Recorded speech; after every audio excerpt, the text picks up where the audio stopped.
नबी पाक अलैहिस्सलाम ने यहां तक फरमाया जब तुम्हारे माँ बाप बूढ़े हो जाए ना तो फरमाया चारपाई अपनी माँ बाप की चारपाई के करीब बिछाया करो।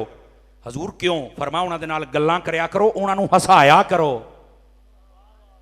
सदके जामा तुहाडी सुभान अल्लाह तो अल्लाह। मैंने कहता ये कई पहली मरतबा सुनेंगे कि ये रिवायत में है माँ बाप बूढ़े हो जाए चारपाई उन्हां दे कोल डाओ, वो चट उन्हां दे कोल बहो, को गपशप लाओ। और उलमा ने लिखा है फरमाया जब आप माँ बाप से बातें करते हैं ना उन्हां दियां अद्धियां बीमारियां वैसे ही दूर हो जांदियां जे। और जब आप पास बैठ के उसको थोड़ा सा दबा देते हैं, कदम दबा दी, अम्मा जी की हाल है, ठीक है। और पता है कुरान क्या कहता है मां बाप को कैसे मिलना चाहिए?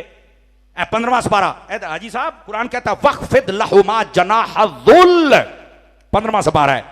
फरमाया जब मां बाप बूढ़े हो जाए ना तो अपने शफकत के बाजू फैला देना। मैंने ये फैजान मदीना फैसलाबाद से दरसनामी का मुकम्मल कोर्स किया है, फैजान मदीना। तो मैं जज़ाकल्लाह मैं अपने उस्ताद साहब के पास मैं क्या उस्ताद जी ऐदा की मतलब है कि आपने बाजू फैला दो? तो उस्ताद बड़ी प्यारी मिसाल फरमाना कि पुत्र एवे जो बच्चा छोटा होंदा है ना तो मां ऐदा बांह खोल के पुत्त आ ना इधर आ ना मेरे सीने लाउंदी, किड्डा मुंडा खुश हो जाता, धी हुंदी है खुश हो जाती है उन्होंने सीने।